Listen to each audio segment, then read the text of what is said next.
Hello friends, स्वागत है आप सभी का देव स्टडी सेंटर पर। आज हम लोग एनसीईआरटी क्वेश्चन आपका सी टेट का जो क्वेश्चन इम्पोर्टेंट क्वेश्चन है उनको डिस्कस करेंगे। इसके पहले भी ऑलरेडी मैंने कई सारे वीडियो ऑलरेडी बनाया हुआ है, अगर आपने नहीं देखा तो जाके प्लेलिस्ट में चेक कर सकते हैं।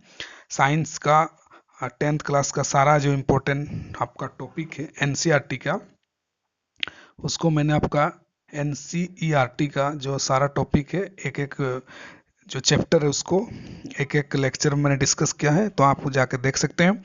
अगर आप इस चैनल पर नए हैं तो देव स्टडी सेंटर को सब्सक्राइब करना ना भूलें और लाइक जरूर कीजिए। तो आज हम क्लास को फिर से शुरू करते हैं।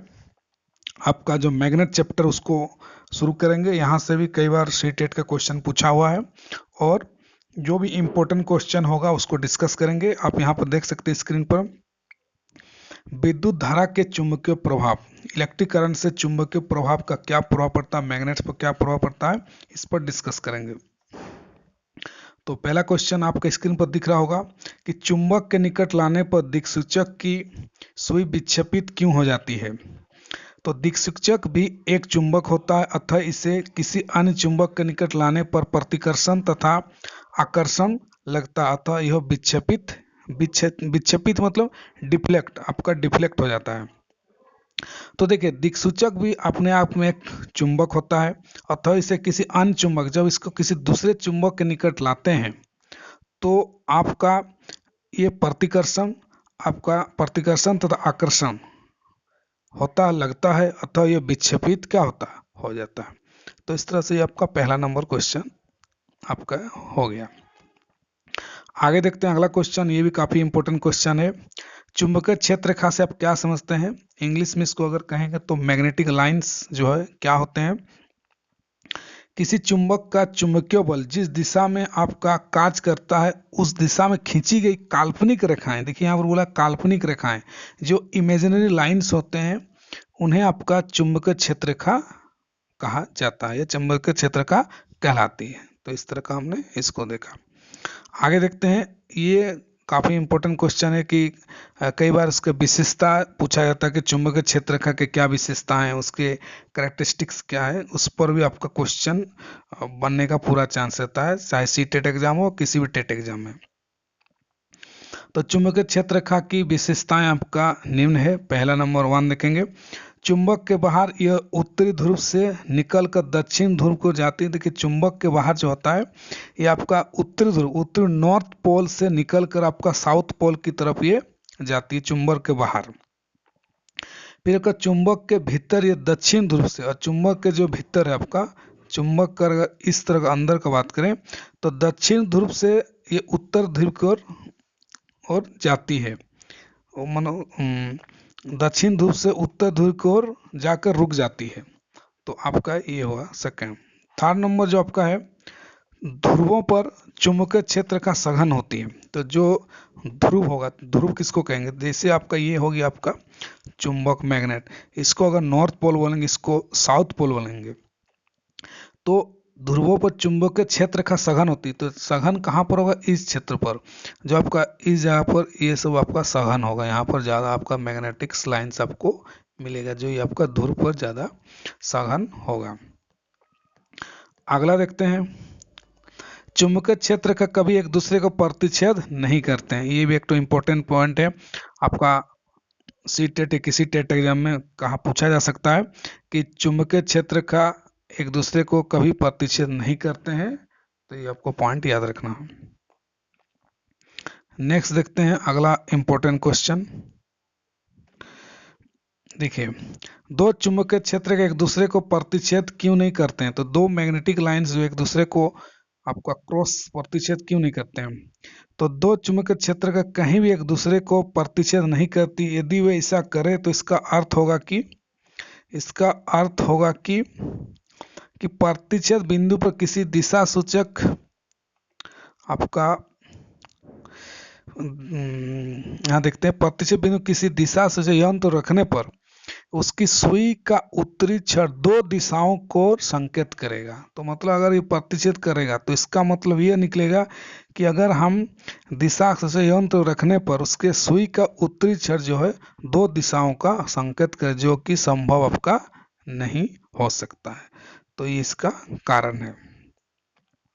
आगे देखते हैं मैक्सवेल का राइट हैंड रूल, दक्षिण हस्त नियम जो है आपका जो है अंगुष्ठ नियम मैक्सवेल का आपका देखते हैं। दक्षिण हस्त नियम को, मैक्सवेल का दक्षिण आपका हस्त नियम हैंड रूल जो आपका, इसको देखते हैं। तो किसी धारावाही चालक तार को दाएं हाथ से इस प्रकार पकड़ा जाए तो अंगूठा धारा की दिशा को सूचित करे, तो हाथ की मुड़ी हुई उंगलियां, हाथ का जो मुड़ा हुआ उंगलियां होगी वो उंगलियां अन्य उंगलियां चालक तार की और किसी बिंदु पर चुंबकीय क्षेत्र रेखा को सूचित करती है। तो ये आपका मैक्सवेल का नियम है।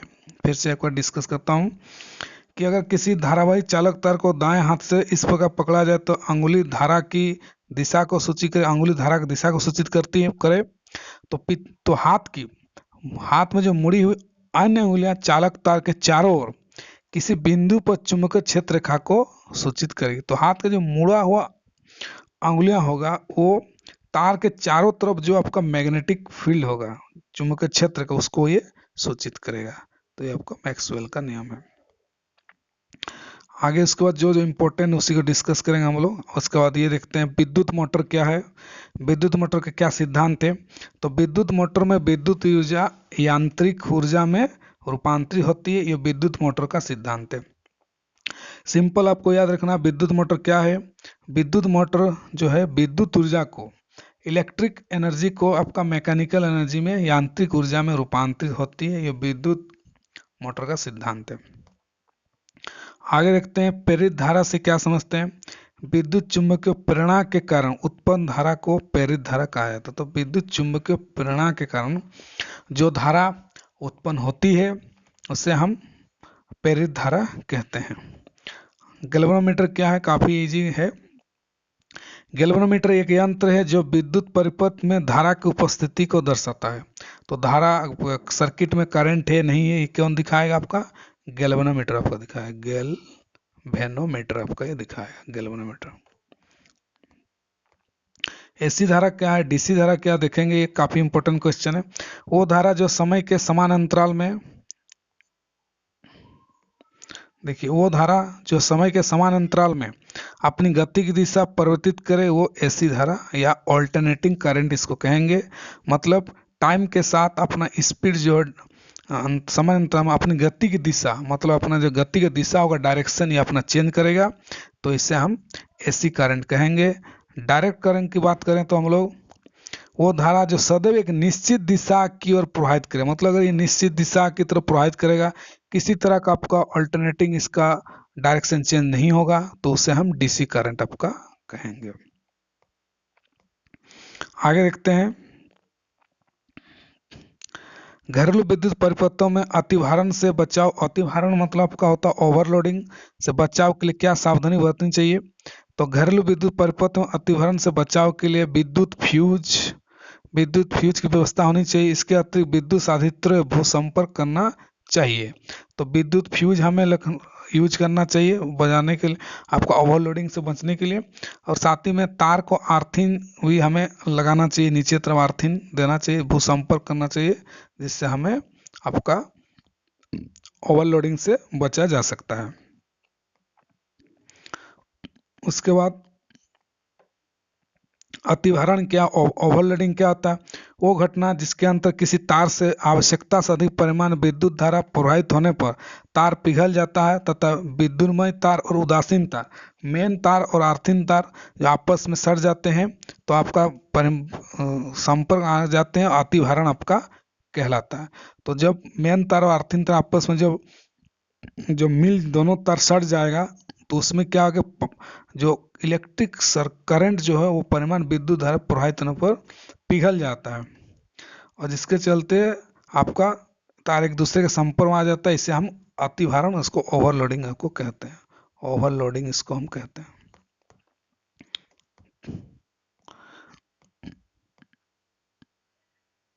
उसका देखते हैं इंपॉर्टेंट क्वेश्चन जो भी उसी को डिस्कस करेंगे। ये क्वेश्चन देखते हैं, ऐसे कुछ युक्तियों का नाम लिखे जिससे विद्युत मोटर का उपयोग किया जाता है।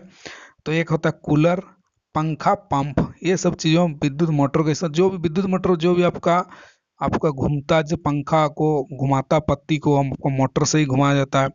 फिर आपका कूलर से भी जो आपका जो पत्ती घूमता है वो भी आपका मोटर का इस्तेमाल होता है। पंप में भी मोटर का इस्तेमाल होता है। तो इस तरह से विद्युत मोटर की कुछ यूज है। दिष्ट धारा के कुछ, डायरेक्ट करंट के कुछ स्रोत कौन से हैं, जैसे शुष्क सेल हुआ, बटन सेल हुआ, लेड संचालक हुआ, संचायक हुआ, लेड माना आपका पीवी। ये सब जो है आपका डीसी करंट का, आपका ये आपका डीसी करंट के उदाहरण है। आगे देखते हैं, एसी करंट के कुछ उदाहरण देखिए। एसी करंट के एसी जनरेटर, विद्युत शक्ति संयंत्र, जल विद्युत संयंत्र, ये सब आपके कुछ प्रतिवर्ती करंट के कुछ आपके उदाहरण हैं। तो इस तरह का आपका ये आपको क्वेश्चन, इंपॉर्टेंट क्वेश्चन बनता है आपका। विद्युत परिपथों तथा साधित्रों में सामान्यतः उपयोग होने वाले 2 सुरक्षात्मक उपायों का नाम लिखे। तो घरों में जो विद्युत परिपथ हम लगाते हैं, तो कुछ हम लोग क्या करते हैं कि बचाने के लिए विद्युत परिपथ कुछ सुरक्षात्मक सिक्योरिटी के लिए यूज करते हैं। तो जैसे एक तो फ्यूज का हम लोग इस्तेमाल करते हैं।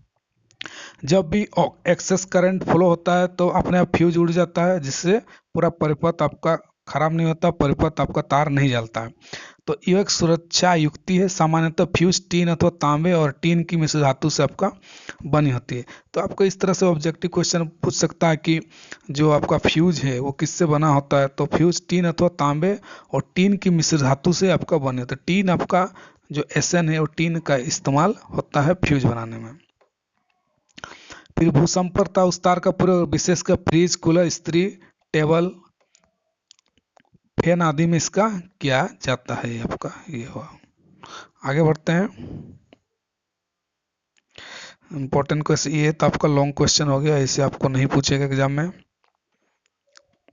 डायनेमो एक तो है आपका, ये भी लॉन्ग क्वेश्चन हो जाता है। इसको थोड़ा देखते हैं हम लोग। हाँ, किसी क्षण चुंबक के चारों चुंबकीय क्षेत्र रेखा को बताइए। तो देखिए चुंबक का जो क्षेत्र रेखा मैग्नेटिक लाइन से किस तरह काम करता है, इस फिगर से हम समझेंगे। तो देखिए ये आपका साउथ पोल है, आपका नॉर्थ पोल है। और देखिए जो जो मैग्नेटिक लाइन से चुंबकीय क्षेत्र रेखा है वो आपका नॉर्थ से निकल कर आपका देखिए साउथ की तरफ जा रहा है। सारा नॉर्थ से निकल कर आपका साउथ तरफ आपका जा रहा है। और इधर देखिए आपका नॉर्थ से निकल कर किधर जा रहा है, आपका साउथ तरफ जा रहा है सारा। तो नॉर्थ से निकल कर आपका साउथ तरफ जा रहा है। और चुंबक के अंदर देखिए यहाँ से साउथ से इधर आपका नॉर्थ तरफ जा रहा है। चुंबक के अंदर तरफ देखिए आपका अंदर जा रहा है। और जहाँ जो डेंस आपका मैग्नेटिक लाइन से सघन जो चुंबकीय क्षेत्र का है वो आपका दोनों पोल पे, ये आपका पोल हुआ, साउथ पोल हो गया, और ये जो आपका ये नॉर्थ पोल हो गया। तो इस तरह से इससे भी एग्जाम में क्वेश्चन बनने के पूरे संभावना है। तो इस तरह से हम लोगों ने सारा इंपॉर्टेंट क्वेश्चन डिस्कस कर लिया गया। आई होप आपको पसंद आया होगा। सवाल इसी तरह के पूछे जाते हैं, इसी से बेस्ट आपको पूछे जा सकते हैं। अगर आपने अच्छा समझा तो आपको क्वेश्चन को सॉल्व करने में किसी तरह का दिक्कत नहीं होगा। कंसेप्ट क्लियर रखना बहुत जरूरी है, तभी आप क्वेश्चन को अटेम्प्ट कर पाइएगा। साथ ही आप मेरे टेलीग्राम चैनल देव स्टडी सेंटर से जुड़ सकते हैं। टेलीग्राम चैनल में जाइएगा और सर्च करिएगा तो आपको ये चैनल मिल जाएगा।